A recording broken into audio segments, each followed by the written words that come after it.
بسم اللہ الرحمن الرحیم۔ السلام علیکم ورحمۃ اللہ وبرکاتہ۔ حدیث نبوی صلی اللہ علیہ وسلم ہے،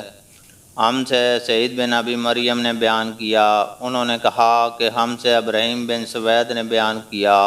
کہا مجھ سے مطلب کے غلام عمرو بن ابی حمرو نے بیان کیا، انہیں والی کوفہ کے غلام سعید بن جبیر نے خبر دی، ان سے عبداللہ بن عباس رضی اللہ تعالیٰ عنہما نے بیان کیا کہ عرفہ کے دن میدان عرفات سے